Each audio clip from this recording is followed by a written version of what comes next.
Es prácticamente las 10 de la mañana de este viernes y como todos los viernes iniciamos 7 días en punto de las 10 de la mañana. Bueno, faltan unos segundos, hoy nos anticipamos un poco en esta edición de 7 días. El ciudadano Obed Rosas, pues sí, se fue a descansar como corresponde. Ahora sí ha comenzado las heladas con más anticipación y en días que no necesariamente son los viernes. Yo a usted le doy la bienvenida esta mañana a 7 días. Ya nos disfrutaremos las heladas un poquito más tarde. Y hoy le quiero también presentar a usted pues trabajos de la unidad de datos de Sin embargo MX, que encabeza Daniela Barragán. Le vamos a presentar también en 7 días el producto del trabajo de esta unidad, muy importante para informarle a usted con mucha información sobre, sí, asuntos que a veces requieren un poquito más de paciencia para presentar una información más contundente. Y bueno, así como la información que ha comenzado a generar en primera semana de estrenos de la unidad de datos, pues también la unidad de investigación genera información para los diferentes espacios de Sin embargo MX, por supuesto, para Sin embargo al aire y también para Estudio B. De manera que le damos a usted las gracias este viernes por acompañarnos en una semana intensa también, una semana marcada de manera particular por el arranque de la discusión pública nacional de una reforma electoral que todavía no, ni siquiera se perfila.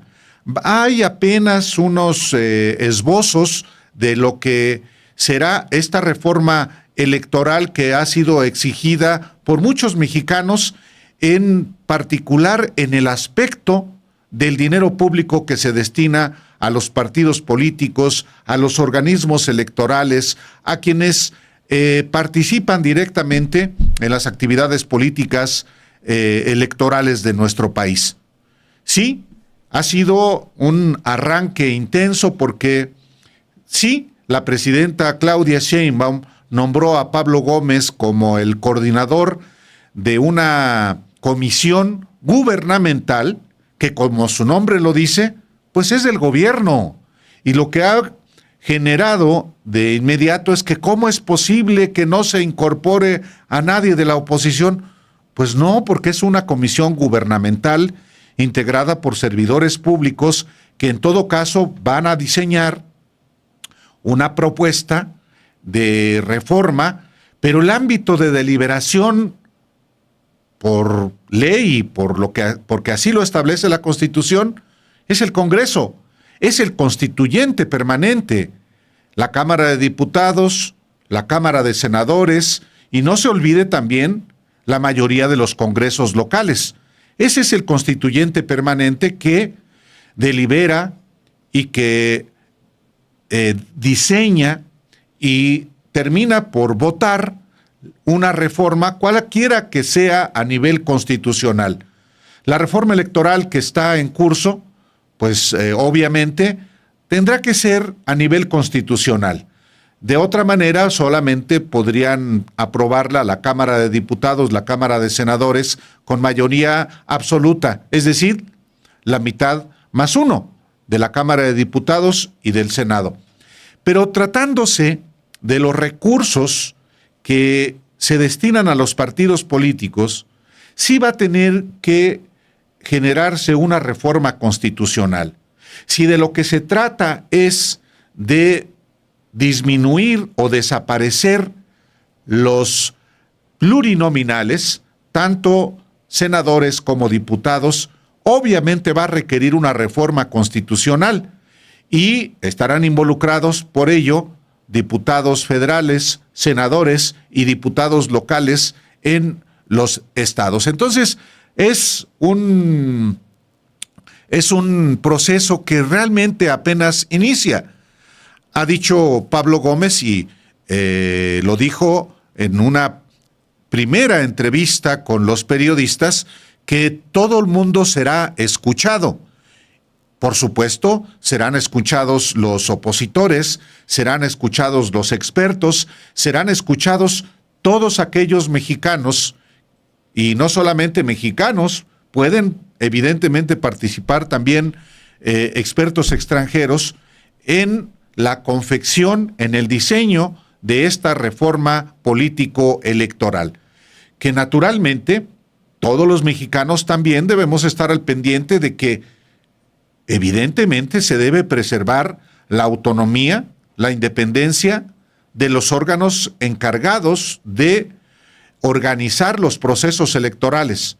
También debe garantizarse la independencia y la autonomía, y obviamente también la calidad técnica de quienes califican, quienes tienen la última palabra en la materia electoral, que son los tribunales electorales. Por supuesto que tiene que garantizarse que el principio básico de la democracia electoral, que es un ciudadano igual a un voto. Que jamás vuelva a haber en México un fraude electoral. Ya no digamos que se roben las casillas o que voten hasta los muertos, sino que existan también condiciones de competencia equitativas para todos, y que sea la voluntad ciudadana, que sea la voluntad de los mexicanos la que se manifieste en las urnas, por supuesto, la representación popular, que son las cámaras legislativas, y también, por supuesto, quienes asuman el Ejecutivo, como el presidente de la República, los gobernadores, los presidentes municipales. Es una reforma que también tiene que ver con la reelección legislativa, un principio que viene desde la propia Constitución de 1917, que generó una revolución, nada menos, el sufragio efectivo y la no reelección. Son dos principios históricos que por supuesto deben seguirse preservando. Y lo que la presidenta Claudia Sheinbaum ofreció en su campaña fue acabar con todo tipo de reelección. La reelección legislativa comenzó en la reforma de 2014, que fue producto, muchos lo olvidan o no lo saben, del Pacto por México de Enrique Peña Nieto y de el PRIAN, PRI, PAN, PRD, también el Partido Verde estuvo metido ahí. Bueno, esta reforma 2013-2014 introdujo el elemento de la reelección legislativa, incluyendo también de los presidentes municipales. Y un compromiso de campaña de Claudia Sheinbaum fue acabar con todo tipo de reelección.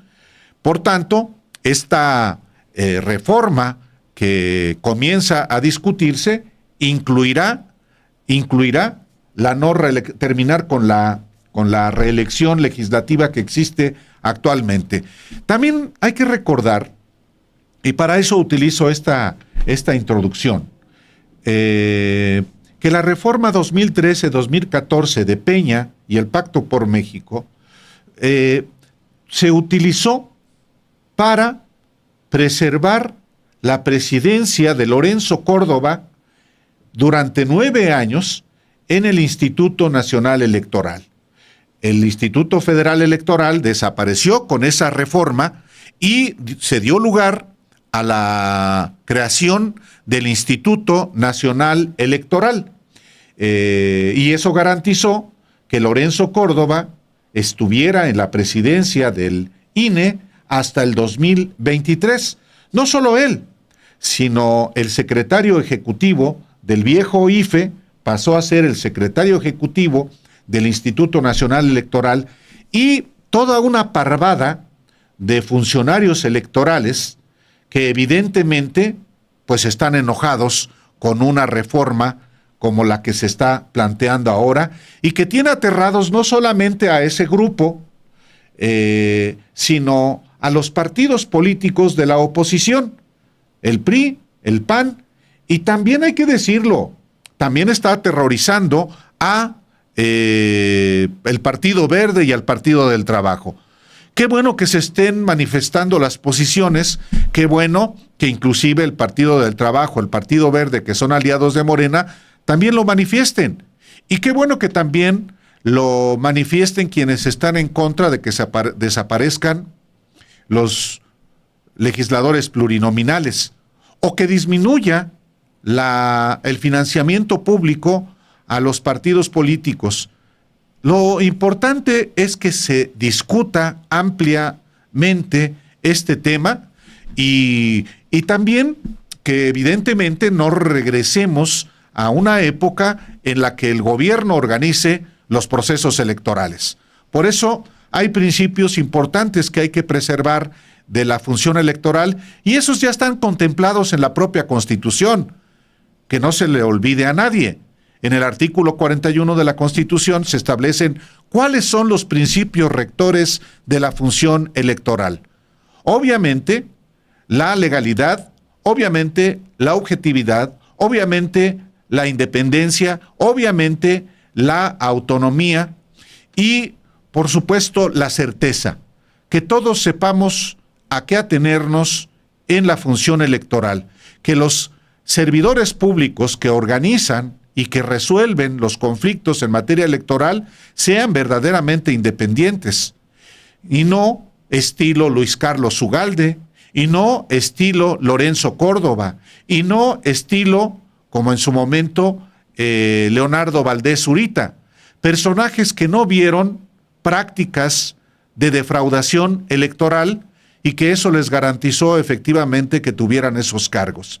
Entonces, pues es muy importante comenzar con esta discusión que seguramente será intensa. Acuérdese que las democracias son ruidosas, las democracias son intensas, en las democracias se discute con mucha intensidad y hay que procurar hacerlo siempre sobre la base de la información real y de la verdad. Bueno, dicho lo anterior, hoy iniciamos 7 días, también invitándolo a usted a recordar la primera entrevista que el comisionado gubernamental para la reforma electoral, Pablo Gómez, dio públicamente y fue en el espacio de los periodistas. ¿A qué se refirió Pablo Gómez en el arranque de este proceso de reforma electoral? Pues a muchos temas. Así es que si le parece, comenzamos con este fragmentos de esta entrevista con Alejandro Páez y su servidor en Los Periodistas. Yo no podría decir que el INE ha sido independiente en su historia. Yo he trabajado muchos años dentro del instituto como representante de partido y como consejero del Poder Legislativo. He hecho análisis, he hecho un libro de la elección de 2015 en donde el instituto sancionó una sobrerepresentación completamente ilegal, ¿no? Del PRI. Del partido del PRI, exactamente. Entonces, pero también he visto cómo personas que hablan así muy insufladamente de la democracia y de la independencia de los órganos electorales, alguna vez levantaron su mano para declarar que la queja por lo de Amigos de Fox era improcedente. Y ahí están en la lista. Y eran miembros del Consejo General. Y ese Amigos de Fox se tardó 1 año en el tribunal, en donde le buscaron alguna solución, más de 1 año. Y finalmente no hubo consecuencias. Nadie cometió ningún delito. Lo mismo en Pemex Gate. No hubo delito. Se declaró que no había motivos para la acción penal. Todo ha sido una simulación. durante muchísimos años. Ya no hablemos del fraude, bueno, del 2006. ¿Qué cosa, no? Ahí están los que hicieron el cuchupo, los que hicieron la manipulación, los que se negaron a recontar los votos. Están firmando ahí con sus nombres. Bueno, yo digo, pues vamos a escucharlos. Vamos a ver qué proponen. Y en cuanto a los partidos de la Cuarta T y los partidos de oposición, yo esperaría, no les estoy dando ningún consejo, pues que ellos también consulten al pueblo, ¿no? ¿Por qué no? Son organizaciones de la sociedad. Los partidos políticos son eso. No solo son partidos de interés público que tienen ciertos privilegios y ciertas condiciones y características especiales dados por la ley, sino también pues son organizaciones del pueblo y pues tienen que consultar también a sectores populares, creo yo. Sería lo mejor que todos lo hiciéramos. Bueno, nosotros no estamos esperando resistencia alguna. No tenemos un esquema de reforma preestablecido. Vamos a hacer un análisis nuevo en el marco de una situación política nueva y vamos a consultar al pueblo, que eso es una cosa muy importante. Las consultas electorales, bueno, pues se consulta al pueblo para nombrar representantes y gobernantes. Ahora jueces también, por fortuna. Pero hay que hacer un tipo de consulta de otra naturaleza. Las consultas de opinión. ¿Qué opinan de determinadas cosas las personas, el pueblo mexicano? ¿Qué opinan de factores, elementos de nuestro sistema de representación, nuestro sistema competencial, político competencial, las condiciones en las que se da la lucha por el poder, las reglas de la lucha por el poder y cómo se captura y se expresa la voluntad popular en los órganos de poder y cómo se ejerce y cuáles son, digamos, los privilegios de los funcionarios elegidos, cuáles son las condiciones en las cuales se desempeñan los partidos, ¿no? Cómo son sus estructuras, de qué manera todo eso está basado en la propia ley, a partir del cual los partidos son creados y funcionan. El financiamiento público, cuál es el objeto de un gasto que hace el pueblo mexicano en la actividad política, por qué, en qué condiciones. No estamos diciendo que no haya gasto público en el fomento de la democracia y de la participación de candidatos y de convocatoria de estos al pueblo. Estamos diciendo de qué manera y cómo se justifica y en qué cuantía también. Esas son las preguntas.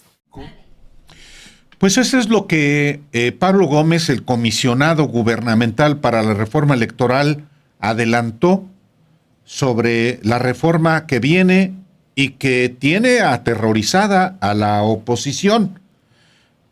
A la oposición porque evidentemente es una oposición que se sirve de mucho dinero para hacer la política y aterrorizada también porque los plurinominales le sirven para mantener presencia en el Congreso. Pero, bueno, yo creo que hay que discutir absolutamente todo. Si inclusive conviene disminuir o desaparecer de plano todos los plurinominales ¿Y qué tanto debe disminuir el dinero público? Eso solamente se puede hacer con una reforma constitucional, como le planteaba yo al inicio de 7 días. Pero eso es lo que apenas en realidad está comenzando a discutirse y pues debe obviamente abarcar a todos los ámbitos de la vida pública del país, a las voces ciudadanas que son las que al final de cuentas pagan a los partidos, a los políticos, en el ejercicio del poder público de nuestro país. No hay que olvidar que los partidos políticos, la propia Constitución lo establece así, son entidades de interés público y por tanto sujetos al escrutinio de todos los mexicanos. Esta semana también generó mucha interés y mucha discusión también la liberación, la absolución de Israel Vallarta después de casi 2 décadas de permanecer en prisión a raíz de una captura de Luis Cárdenas Palomino, el mano derecha de Genaro García Luna, y en aquel montaje del 9 de diciembre de 2005, cuando estos eran 2 policías poderosísimos de Vicente Fox. Al año siguiente, en el sexenio siguiente, a partir del 2006, ambos también se convirtieron en los superpolicías de Felipe Calderón. Uno como el secretario, Genaro García Luna, y el otro como su mano derecha. Ahora el primero está preso en Estados Unidos por narcotraficante. Y, bueno, la liberación de Israel Vallarta ha dado lugar a que haya también quien diga que se liberó a un secuestrador, tanto que la propia Xóchitl Gálvez compara al caso de Israel Vallarta como con el de su hermana, Malinali Gálvez, quien fue sentenciada por la misma juez a 90 años de cárcel. Y es la juez que liberó a Israel Vallarta. Platicamos Alejandro Páez y su servidor con Israel Vallarta, pero también con su esposa Mari Sáenz, justamente en esta que es una conversación exclusiva sobre varios aspectos, incluyendo, pues sí, lo que dice Xóchitl Gálvez. De manera que le presentamos a usted un fragmento de esta conversación. ¿Quién lo torturó? ¿Quién lo golpeó desde el momento mismo en que lo detienen? Sí, Luis Cárdenas Palomino. ¿Fue solamente esa vez o fueron otras ocasiones? Vamos, durante esas horas, sí. Fue desde un día antes, durante... El 8 de diciembre. Obviamente, como ustedes lo ven en las grabaciones, Cárdenas Palomino yo previamente ya me había golpeado. Ustedes podrán observar que incluso la cara ya la tenía deformada, los labios hinchados, etcétera. Porque como yo no quería aceptar lo que tenía que decir, pues me volví otra vez a aplicar el viejo sistema de que... ¿Y qué tortura le aplicaron? Es que fueron diversas, como les decía, desde el desnudamiento total, el sofocamiento, el ahogamiento por ahogamiento por agua, por bolsa también, golpes, patadas, toques en los testículos, toques eléctricos, golpes en los pies, una introducción en mi ano con un palo, también la tortura de que me llevaban las fotografías de mi familia, de mis hijos, de sus escuelas, de mis padres. Entonces me daban a entender, bueno, más que darme a entender, me decían directamente, o sea, estás ubicado y puedes demostrar a tu familia que efectivamente a los años lo fueron cumpliendo. Sabemos que en el 2009, cuando vino la tensión de Francia con México, para que efectivamente se hiciera efectivo el Tratado de Estrasburgo, donde hay un convenio que puede haber un intercambio de reos de ambas nacionalidades sin problema, y ahí continúan purgando sus penas. Obviamente Calderón había apenas ratificado ese tratado, pero entonces al saber que era esta Florence como lo fue siempre una rea o reo político, y él no podía dejar dar su brazo a torcer. ¿Cómo va a ser? Porque finalmente, pues bueno, sabemos la historia del malogrado superpolicía Genaro García Luna. Efectivamente, él está detenido en Estados Unidos, no por las situaciones de abuso, tortura o lo que sea a mi persona. Sabemos bastante claro. Bueno, pero obviamente García Luna pues no se hizo solo. Hubo concupiscencia pues tanto de quienes lo protegían como de sus principal Felipe Calderón. grupo, ¿Quién ¿no? más de Felipe Calderón? No podría yo saber porque no hay cosas que pues, yo no me constan. Yo hablo de lo que me consta, que ¿qué fue? Pues un ataque directo a mi persona, un ataque directo a mi familia, un ataque que perduró hasta en 2 ocasiones más. Hablamos que cuando estábamos hablando de esta tensión, ellos para justificar que no podían hacer el intercambio o dejar libre a Fons, ellos argumentaban que los zodiacos, que el grupo de los zodiacos continúa operando desde las entrañas de las prisiones, ya sea por Florence o por mi persona. Tan es así, tanto su maquiavélico plan venía caminando, que entonces, para justificar lo que acabo de decir, fueron sobre la casa de mis familiares. Y en una ocasión llegan al taller de transmisiones de mi hermano, que se encontraba en ese entonces sobre Ermita, y pues ellos estaban haciendo sus labores diarias de trabajo. Ese día en especial se iba a celebrar que una de mis sobrinas había quedado ya encinta, ¿no? Y estaban juntos, eso es lo que me platica mi familia. Y resulta que de pronto llegan un grupo de encapuchados y empiezan a someter a todos los que estaban ahí. A mi padre, afortunadamente, pues, por edad avanzada, no se lo llevan, pero sí se llevan a mi hermano René, a mi sobrino Alejandro, a mi sobrino Juan Carlos, y por ahí 1 o 2. Acusados de ser parte de los zodiacos. Exactamente. Pasaron ellos en el penal de Tepic. Juan Carlos y Alejandro 7 años, René 1 año más. Pero finalmente fueron liberados por las mismas razones que hoy también se siente ese precedente conmigo, de que fue una libertad absolutoria. Absolutoria, y ellos desde ese momento hasta el día de hoy, pues siguen con su vida normal. Después, en el 2012, vuelven a repetir la misma historia, esta vez con mi hermano Mario y mi sobrino Sergio Cortés, que Sergio es el hermano de Juan Carlos y Alejandro. Con la misma fórmula, con la excepcionalidad, es que aprendieron a ya no televisarlo, o al menos no hacerlo pasar como hechos que se desarrollaban en ese momento. Bueno, pues finalmente era la forma tan vergonzosa y desvergonzada de justificar un trabajo de investigación que realmente no lo hacían. Y es ahí donde al día de hoy pues también estamos esperando la liberación de Mario y de Sergio, siguiendo el mismo camino, efectivamente. Pero precisamente está muy ralentizado el proceso de ellos. Estaba en un juzgado quinto, ahora se trasladó al juzgado octavo, pero ya está ahí detenido y pues con el pretexto de los cambios de la reforma judicial, etcétera. Más sin embargo, pues vamos a ver qué se puede entender, porque bueno, como ustedes lo saben, si bien yo ya recibí mi libertad, pues esa no se puede disfrutar al 100 porque además mi familia está incompleta. Sí.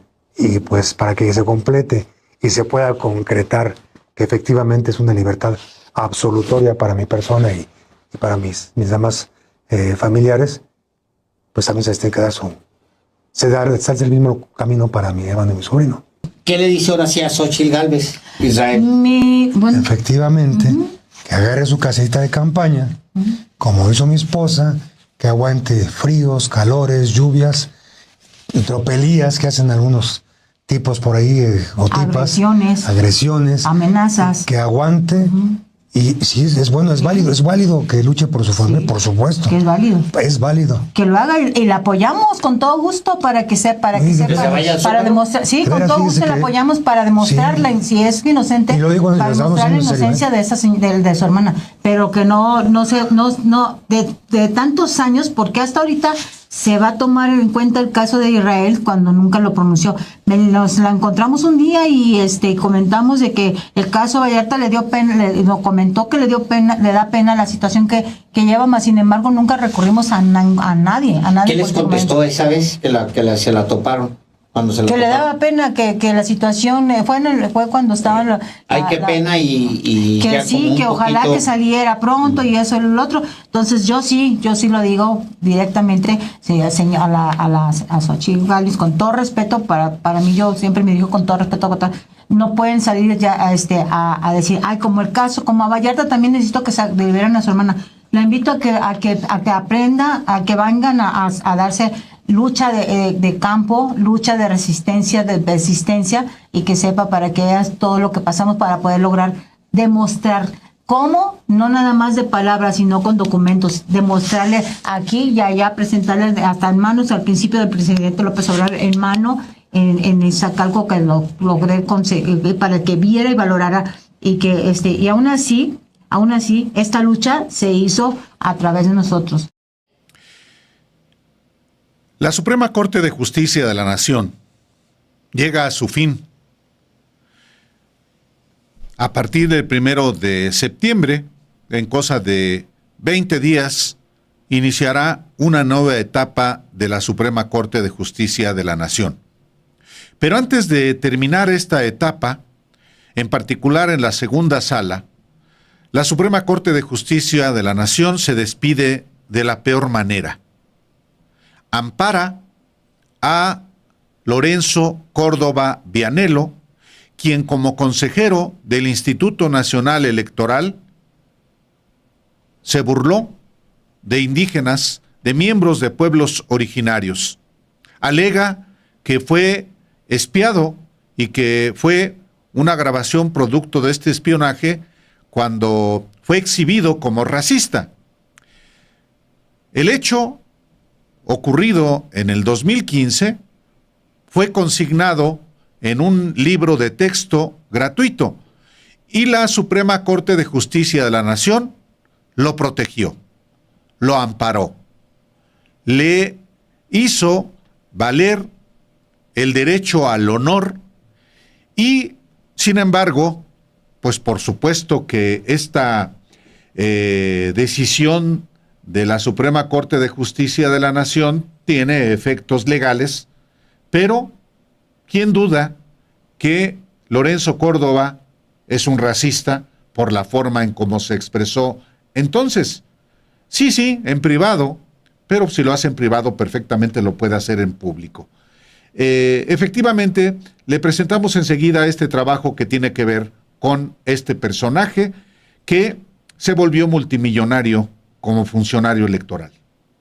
La segunda sala de la Suprema Corte de Justicia de la Nación concedió este miércoles un amparo a Lorenzo Córdoba, exconsejero del INE, ordenando a la SEP retirar su nombre de los libros de texto de sexto año de primaria. La decisión, aprobada con 3 votos a favor y 2 en contra, consideró que la mención de Córdoba como ejemplo de discriminación vulneraba su derecho al honor. El fallo, basado en el proyecto del ministro Lainez Potisek, obliga a la SEP a cesar la distribución del libro Proyectos Comunitarios y eliminar en futuras ediciones la referencia a Córdoba burlándose de un líder indígena en un audio de 2015. La polémica cita describía al exconsejero mofándose de la forma de hablar del representante indígena durante una reunión oficial. El ministro Pardo Rebolledo, convocado para romper el empate, votó a favor junto con Lainez y Pérez Dayán. Las ministras Esquivel Moza y Batres Guadarrama se opusieron, argumentando la importancia del derecho a la información y la educación contra la discriminación para los niños mexicanos. El conflicto surgió en 2023 cuando la SEP incluyó la referencia en el libro de texto. Córdoba interpuso el amparo alegando violación a su honor, reputación y presunción de inocencia, además de considerar que se basaba en una grabación obtenida ilegalmente. Tras una primera resolución favorable, la SEP impugnó llevando el caso a la Suprema Corte. En su demanda, Córdoba sostuvo que la mención constituía un acto de autoridad que violaba múltiples derechos humanos y afectaba los derechos fundamentales de la niñez. Argumentó que se basaba en un hecho ilícito y generaba efectos perniciosos sobre su dignidad, honor y reputación.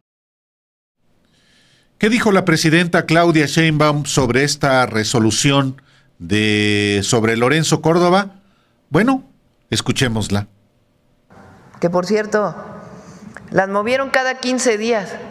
Antes eran más cercanas, pero como ya están haciendo sus maletas, pues decidieron que se iban a ir cada 15 días. No resolvieron temas muy importantes, como lo sabemos, la resolución sobre la deuda de pago de impuestos. Pero ayer resolvieron que habría que retirar de los libros de texto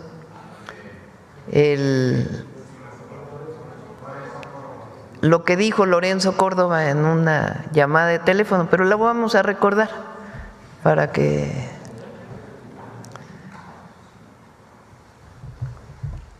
No, mami, es que desde las dramáticas reuniones con los padres de Ayotzinapa hasta esto, cabrón, que, a ver, pues, había una… No voy a mentir, te lo voy a decir como hablaba ese cabrón. Es que me decían, yo, jefe, gran nación chichimeca, vengo Guanajuato, yo decir a ti, o diputados para nosotros, o yo no permitir tus elecciones.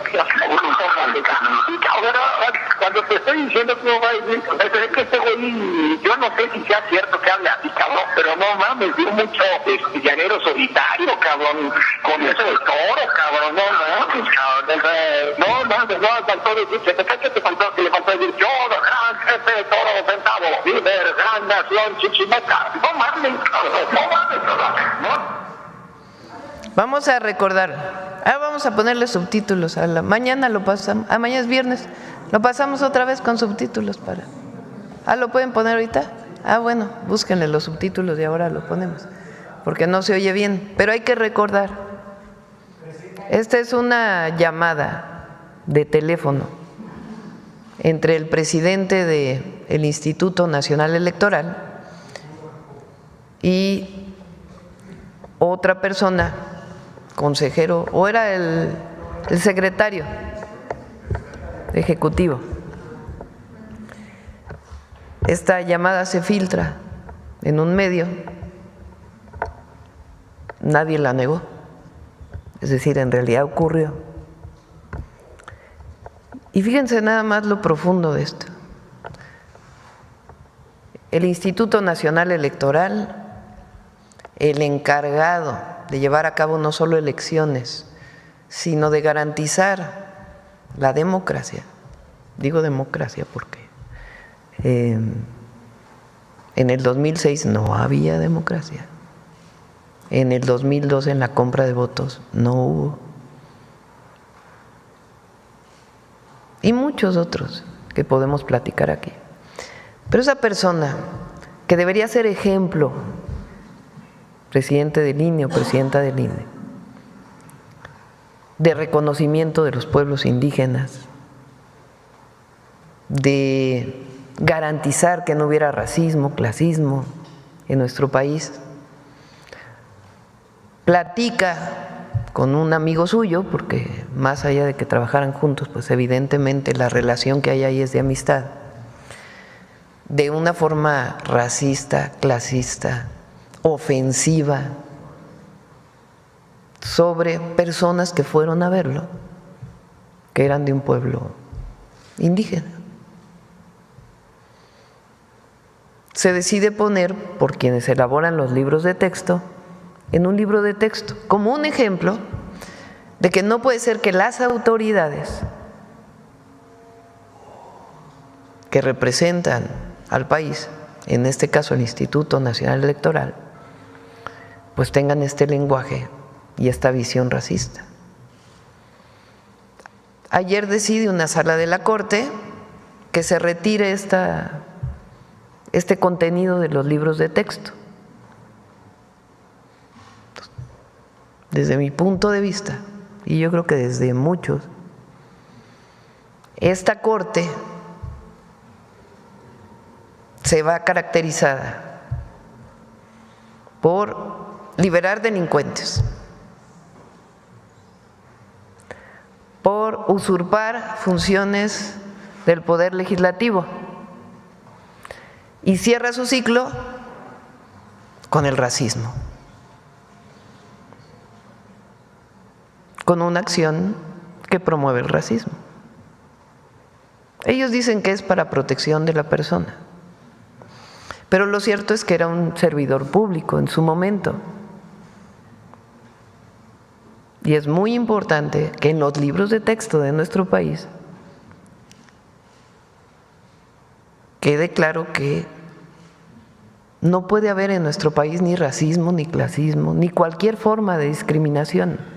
Y que una autoridad que representa una institución pública no debe nunca dirigirse a otra persona con discriminación. Y en particular, de esta forma burlona, ofensiva, contra personas que lo fueron a visitar de pueblos indígenas,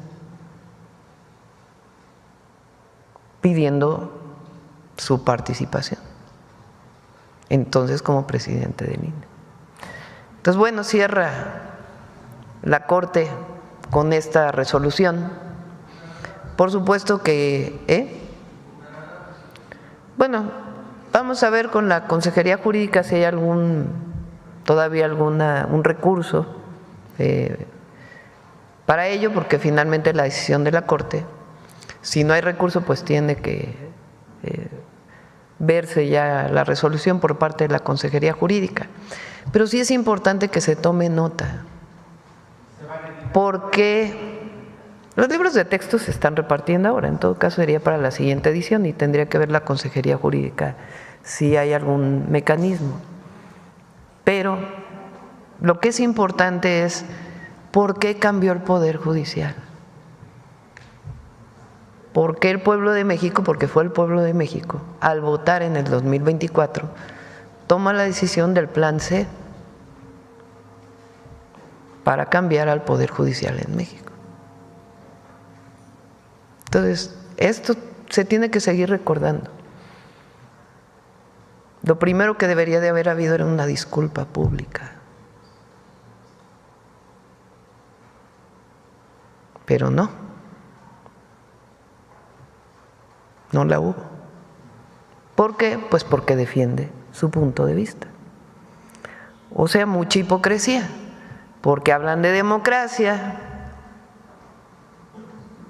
hablan de intolerancia, critican a la presidenta que porque es una autoritaria,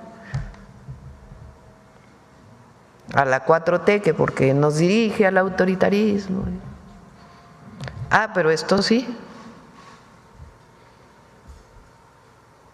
No, esto no. Pues sí, Lorenzo Córdoba quedará marcado para siempre como un racista, sea rector de la UNAM o sea candidato presidencial de la derecha, cualquiera que sea la ambición política que tenga. Y claro que la tiene. Lo estaban preparando para ser el gran rostro de la oposición. Pues ya veremos si le da, pero esto lo marca. Le decía al principio de este espacio informativo que esta semana ha comenzado la unidad de datos de Sin embargo, y hoy le presentamos este primer trabajo de Arturo Daen sobre la inseguridad que sigue persistiendo en el ánimo, en la percepción de ciudadanos de Ecatepec, en el Estado de México, uno de los municipios más grandes del país, de hecho, el segundo municipio con más población después de Tijuana, Baja California, y también la percepción que hay en Fresnillo, Zacatecas, otra entidad, otro municipio que ha padecido la violencia y la inseguridad. Ha disminuido los homicidios, pero sigue esta percepción de inseguridad. Veamos este trabajo.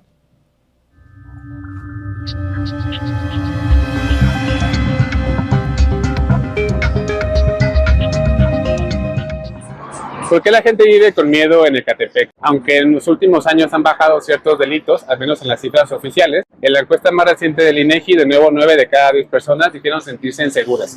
Vamos a platicar con la gente para ver qué nos dicen sobre este tema.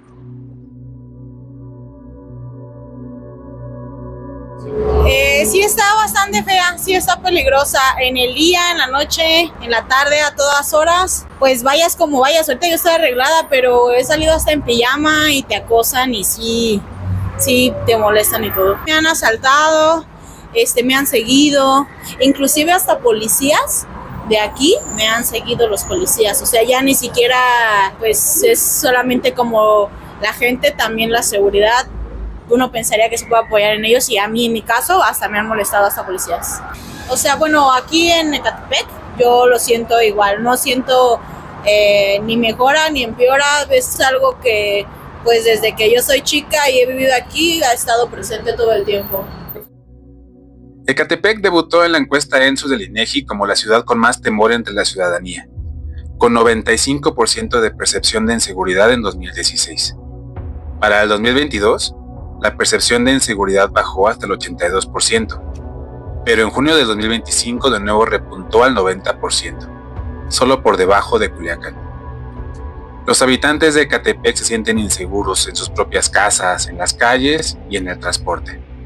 En la zona de Ecatepec pues hay muchos robos y como están las escuelas, pues también luego los estudiantes que vienen en la mañana son los que dicen que los asaltan. Algún conocido cercano que vive por aquí en algún momento de este año pues llegaron a asaltar en 2 ocasiones, me parece. En esta zona en particular, que son las zonas que no están como habitadas, llamémoslas zonas desiertas, que son las que no tienen luz o a pesar de que son avenidas principales, pues están muy descuidadas. En esta zona específicamente sí he notado un poquito de aumento en las patrullas o de repente la Guardia Nacional está pasando, entonces creo que más que nada es la iluminación en avenidas principales.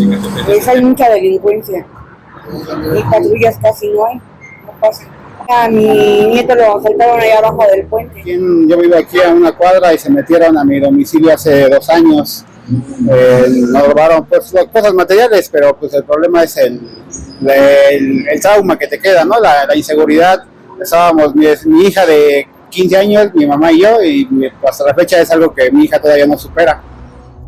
El nivel alto de percepción de inseguridad en Ecatepec se da aunque entre 2018 y 2024 los homicidios dolosos bajaron 38% y las carpetas por otro delito, por robo a transeúnte, bajaron 33% en el mismo periodo, al pasar de 3.359 a 2.235. La violencia que México ha padecido de manera notable desde el 2006 con la declaración de guerra de Felipe Calderón o esa estrategia de guerra para encubrir, como ha quedado ya acreditado, la protección al cártel de Sinaloa, particularmente con Genaro García Luna, que por eso está preso en Estados Unidos, pues dejó también en el territorio nacional una proliferación de fosas clandestinas donde lamentablemente se arrojaban cuerpos. Jalisco es el estado donde más fosas clandestinas existen y obviamente también es el estado donde más personas lamentablemente han desaparecido. Como parte del trabajo de esta unidad de datos Sin embargo, nuestro compañero Pedro Mellado realizó un trabajo justamente sobre las fosas clandestinas en México y Jalisco ocupa el primer lugar. Veamos.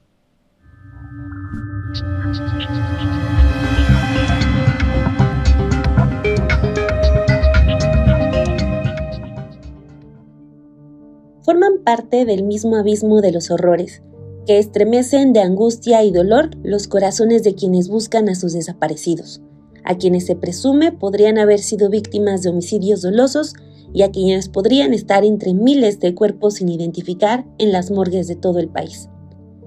En un registro histórico cuyo punto de partida es enero del año del 2006 y con datos actualizados al cierre de mayo del 2024, el Programa de Derechos Humanos de la Universidad Iberoamericana tiene documentadas 4.092 fosas clandestinas descubiertas en todo el país. Casi la mitad de esas fosas han sido encontradas en los estados de Veracruz, Tamaulipas, Guerrero, Sinaloa y Zacatecas. De esas fosas clandestinas han sido exhumados 6.900 cuerpos, y los mayores registros corresponden a Jalisco, Sinaloa, Chihuahua y Guerrero. Una observación comparativa entre el reporte ofrecido por el gobierno federal en septiembre del 2020, en contraste con los registros de la Universidad Iberoamericana del pasado mes de marzo, nos permite concluir que la calamidad de las fosas clandestinas sigue focalizada en 3 entidades: Veracruz, Jalisco y Guerrero, y en tanto que Jalisco y Guerrero destacan por el mayor número de cuerpos exhumados. De la mano de las desapariciones y los hallazgos en fosas clandestinas, en Jalisco se multiplicó en más de 5 veces la cantidad de personas fallecidas sin identificar a disposición de las autoridades durante la administración del gobernador emecista Enrique Alfaro. Él gobernó de 2018 al 2024. De acuerdo con registros del Instituto Jalisciense de Ciencias Forenses, en las morgues de la entidad había 824 cuerpos completos y segmentos de personas fallecidas sin identificar cuando Alfaro llegó al gobierno, solo en el acumulado del 19 de septiembre del 2018 al 29 de octubre de 2019. El balance total al cerrar la administración de Alfaro Ramírez, según el último dato ofrecido por su gobierno, permite advertir que hasta el 14 de noviembre del 2024 había en Jalisco 4.771 personas físicas sin identificar a disposición de las autoridades en las morgues de la entidad y panteones, entre cadáveres, segmentos, lotes óseos y osamentas, según datos oficiales. La secuela del horror de las fosas clandestinas sigue latente en la actual administración de Jalisco, encabezada por el emecista Jesús Pablo Lemus Navarro.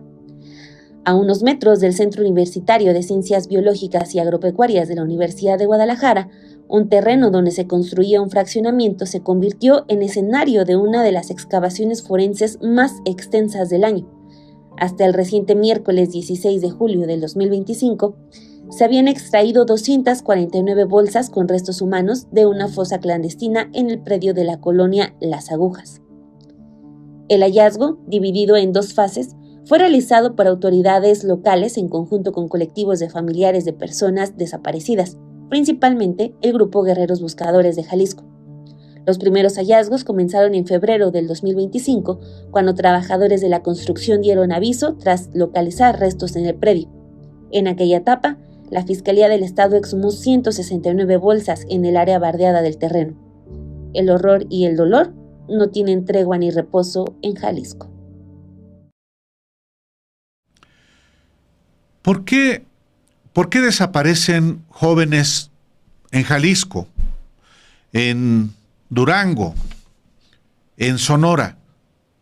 Bueno, nuestra compañera Alejandra Padilla, también integrante de esta unidad de datos, se dio a la tarea de investigar este asunto terrible.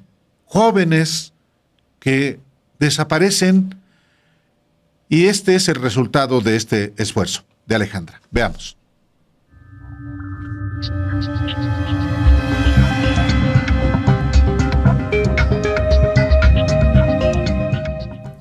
¿Sabías que en algunos estados de México desaparecen más niños que niñas? En Jalisco, Sonora y Durango, los niños y adolescentes varones son mayoría entre los desaparecidos. Y esto va en contra de la tendencia nacional. En parte porque el seguimiento de algunos casos nos dio esa pista, pero también analizando las causas de desaparición en ese segmento de edad, pues no hay otra candidata tan flexible, que puede evolucionar tan rápido como es este tema del reclutamiento forzado. Pero esta no es una tendencia nueva. Entre 2012 y 2014 eran los niños quienes más desaparecían, hasta el 59% de los casos. Entre 2015 y 2020, la situación se estabilizó con porcentajes similares entre hombres y mujeres. Pero a partir de 2021, las desapariciones de niñas comenzaron a superar a las de niños consistentemente. Desde entonces, más del 52% de las personas menores desaparecidas en México son mujeres. El primer semestre de 2025 confirma esta tendencia a nivel nacional, salvo en los estados donde los varones están desapareciendo más. Terribles cifras de jóvenes, de adolescentes, de niños y niñas que desaparecen todavía en nuestro país y que por supuesto bajo ninguna circunstancia puede permitirse. Hemos llegado el día de hoy, viernes, al final de 7 días. Le agradezco a usted que nos haya acompañado.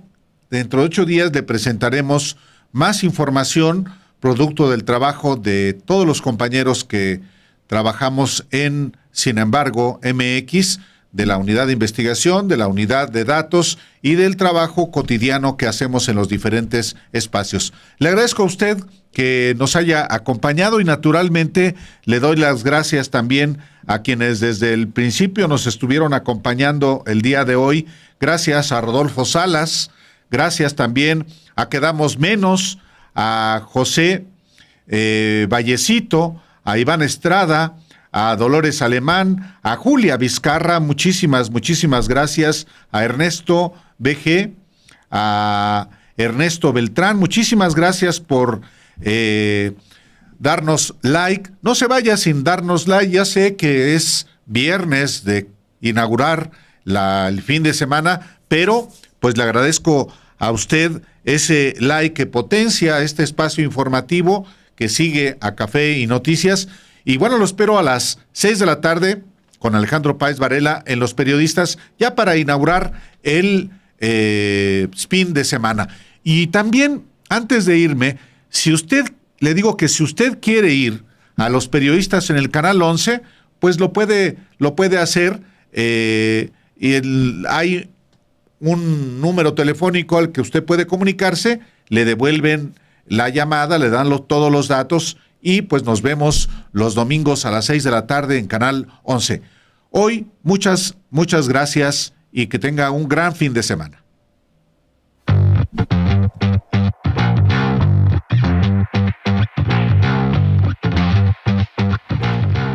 Siete días, el programa semanal de Sin embargo al aire, ahora en vivo y en nuevo horario.